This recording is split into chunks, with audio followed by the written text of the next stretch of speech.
The Ka0s Charity Tournament was a free-to-play cEDH event with 134 entrants, and I won.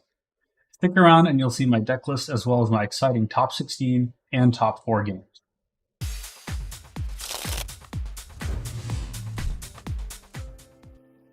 This tournament was benefiting Magic Hits, which is a great cause, and I definitely recommend checking them out. I will link them in the description below.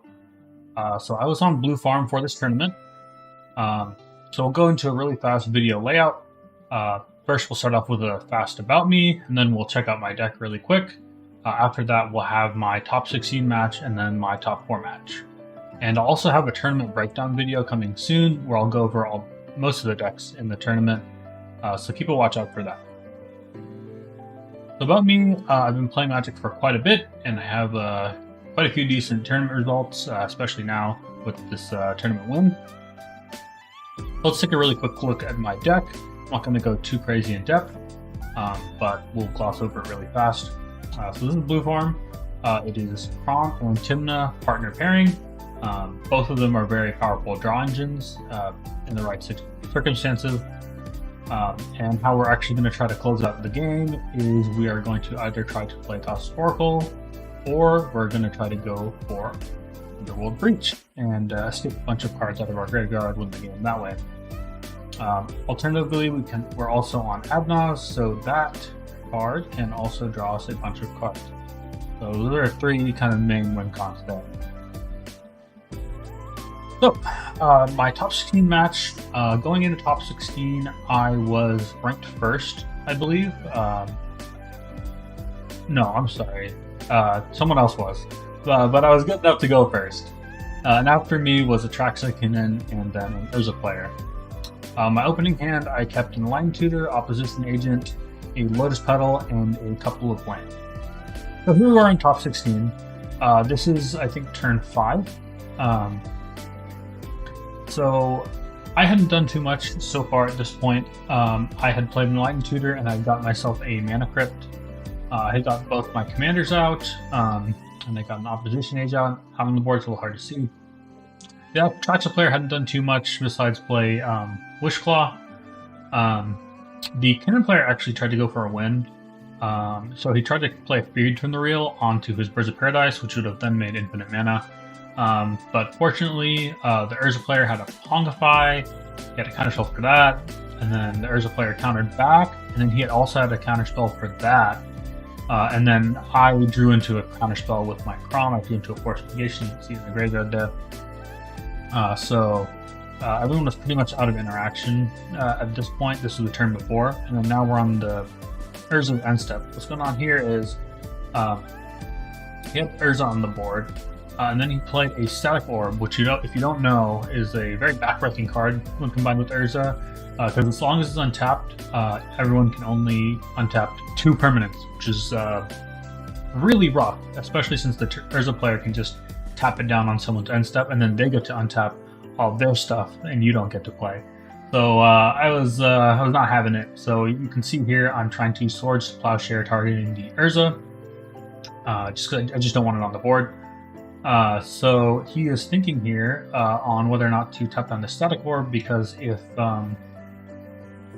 if he doesn't tap down the Static Orb and it goes around the turn rotation, he might not be able to recast his Urza, because between the Arcane Signet, the Jewel Lotus, and 2 lands, that only makes 1, 4, 5, 6. So I think this was a second cast, so he wouldn't have been able to play his commander. So yeah, let's take a look at the match. So here we are on the end step. He is deciding to respond, and he does, in the end, choose to tap down his Static Orb right here, and then you can see I go in on top. So at this point, I didn't have any win cons in hand. I was just trying to draw with my commander to get some value. I just ended up sending my Echo Agent at the king because I was pretty sure he wasn't going to block. There's really no reason to. He'd have to lose his commander or Mana Dork. And on top of that, it would free up this Traxxas Wishclaw, which is something no one wants. So yeah, I go ahead and send this Oppo Agent. I also send the Kraum because those are my only 2 safe attacks, since Traxxas player has a Lotho up, and I'm sure he'd trade that Heartbeat for my Tymna.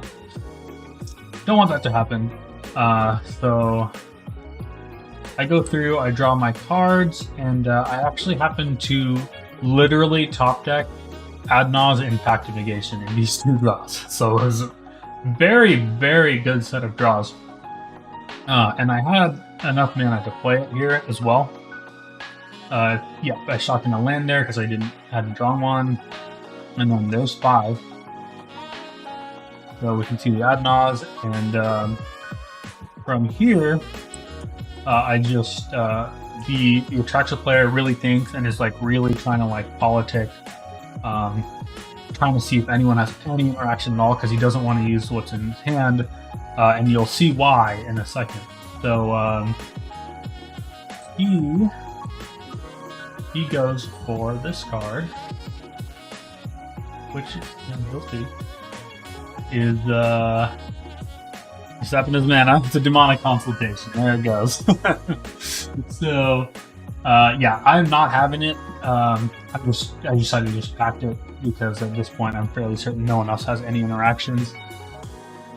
Because if he goes for something like, if he goes for like Force or something, I can just pack it back. If he goes for like my Flusterstorm, I can't actually deal with that with my Pact of Negation. So I decided to just counter it. And from here, I just proceed to draw a bunch of cards. I had a Mox Diamond in hand, so the casters were talking about like whether or not I would have the red mana for Breach. I did. What I was actually thinking about in this moment was how I would recover if someone, say, besieged me or something, and I think I just kind of realized there wasn't really a way. So yeah, you can see my Ka0s hit Born Upon the Wind, Breach, Stress Down, Abolisher, an extra turn, so Final Fortune, and a Wishclaw. And from here, basically what happens is, oh, I'd also draw a Force of Will, so I'm very safe right now if I play this in Breach. So yeah, I play my Mox Diamond, I play the Breach, no one has an answer for it. And then after that, I cast a Lotus Petal out of the graveyard, and I just had Brain Freeze in hand. So this is the win, unless someone else has any form of interaction, because from here I can just go mill myself until I hit Ka0s Oracle and keep playing my Lotus Petal or Lion's Eye Diamond, and there's nothing anyone can do to stop me. But that was the top 16 match. So this is my top 4 match. So I was going, at this point, I was actually ranked first, and it was me, and then Atraxa, then Sakashima Kodama, and then Darko Thrasios. So my opening hand had a lot of fast mana. It was a Mana Crypt, Talisman of Indulgence, which is the Rakdos one, black-red, Dark Ritual, a Demonic Consultation, and a couple of land. And you'll see pretty soon what I did with all that fast mana. Here we get to the exciting top 4 match. We're going to play this a little faster, because there's a lot of tutoring and thinking going on. So we're just going to speed this up a bit. Here we see we're kind of just doing mulligans and things. And then I start us off with a bunch of fast mana. See here. I fetch first, so I go ahead and fetch my Misty Rainforest for Tundra. And I need the white source, you'll see why in a second here. So then I play a Mana Crypt into a Rakdos Talisman, into a Dark Ritual. So my intention here is to cast Tymna. I would have cast Kraum first if I possibly could, but there wasn't really a way. So I went ahead and just played my Dark Rit, try to get this Tymna out, and I'm down to like 2 cards in hand. The Doggo player, I think, had Mindbreak Trap or something, but I was like, yo, definitely don't blow a counterspell on this Tymna. I mean, politics aside, it's just really not that great of an idea. I mean, Tymna's a decent draw engine, but, you know, God knows what the Atraxa player is going to do on the next turn. And as you'll see, he also had a pretty good turn 1. So, yeah, I just play Tymna. It doesn't get countered, which is good. I mean, I'll just recast to the next turn anyway. It wouldn't matter that much. Atraxa player dumps a bunch of rocks here on the carpet, which not much I can really do about that. So I just pass on all that. Didn't have any counterspell at the time. The poor I feel bad for the Ka0s Charity player. He had just had a really, really rough mulligan. I think he went down to like 5 or something, and he also gemstoned himself, so it was like a 4 or a 3. It was just very, very rough spot. He wasn't able to do much this game. But I think most of us are just trying to respecting that 2 untapped blue mana there. Ka0s player just plays his commander, and then on the end step, the Atraxa Vamp tutors, and so immediately we're all like, okay, this is probably going for a Jeweled Lotus because, you know, he has the mana to cast it, and turn 2 Atraxa turns out would be really good. So I'm on high alert. I'm like, I don't want this dude going +7 or 5 or whatever it is Atraxa will get you this early game, because I don't know if it's really very easy to win for anyone after that. So yes, it resolves. I didn't have any counter magic for it, but on my next turn, I did have a lot of mana, so I was able to play my commander here. So yeah, he passed priority. I go to my turn. I play land. I really didn't have anything for the coming down Atraxa. I had no counter spells, nothing. So I just tap out, play with Kraum in the hopes that I try to draw into something, and I swing out. I draw 2. I didn't really get drawn to anything great, but something of big note is I drew into a Simian Spirit Guide, and you will see why that is important in a second here. So Atraxa player goes into his turn, and it turns out, yep, he did tutor for that Jeweled Lotus. I still only have the 1 island for his carpet. So he plays this Jeweled Lotus. The one thing I'm hoping for is that he will trigger my Kraum, which he ends up doing. He plays Atraxa, and then with my Kraum draw, I happen to draw a very, very fortunate card at the time, which was a Red Elemental Blast. The monkey power gave me the 1 red mana I needed to blast that Atraxa out of the sky, you know, put her back in the ground where she belongs. So, I did kind of feel bad because this really, really blew this guy out. He didn't really do much for the rest of the game here.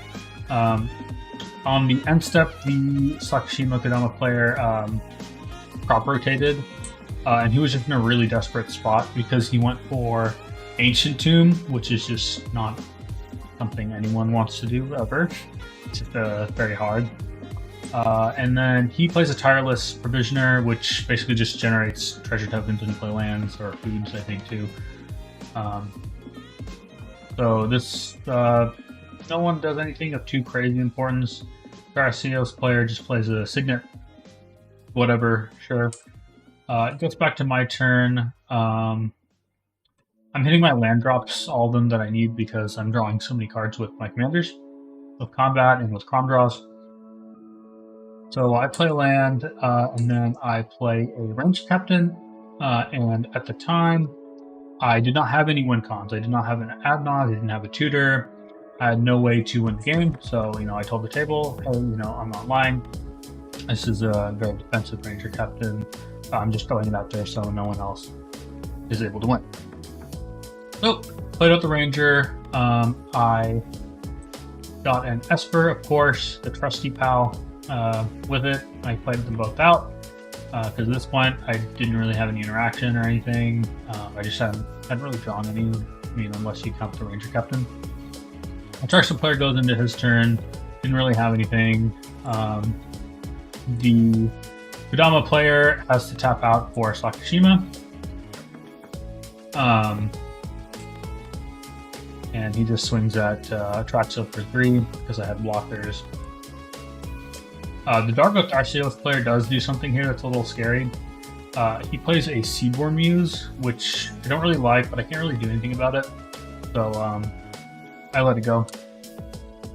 I take my turn, and I go to combat because I'm just trying to draw cards, see what I have. I didn't have any win cons or huge ways to advance my board state. I just had a Consult in hand and like a couple other random ass cards, so it didn't matter.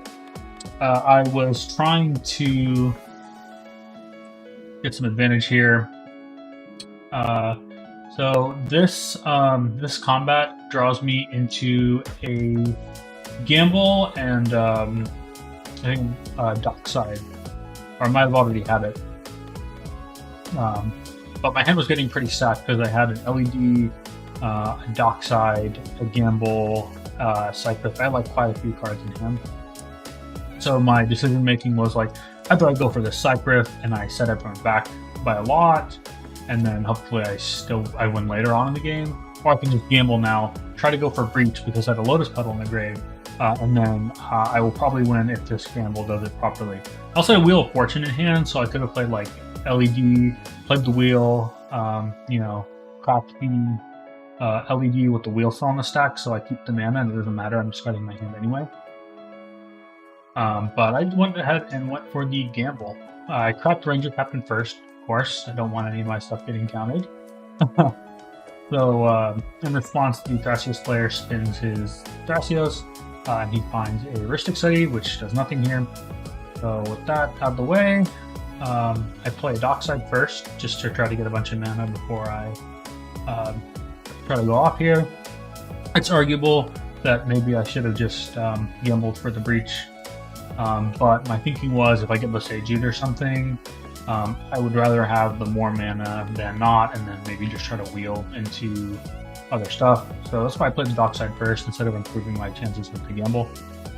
So I went and gambled for Breach, and then we did a roll-off, and as you can see, I discard a Cycrypt, which is not Underworld Breach, as it turns out. And then I played Breach, and I had an LED as well, and a gamble in the graveyard, and so from there I can just gamble and get Brain Freeze, and if no one has any interaction, I win the game. So it was a very clean game. I definitely was enabled a lot by that fast mana. Most games don't really go like this. They're definitely usually a lot rougher, but in this game it was just very textbook, like turn 1 Tymna, turn 2 Kraum, turn 3 Ranger Captain into a turn 4 win is just it's very hard to deal with. So it was a great game. I'm certainly very proud to take that home, and hopefully this is just the first of many. And that's it. Thanks so much for watching. Please like and subscribe, send this video to a friend, and keep a lookout for my tournament breakdown. It's coming out soon. See ya.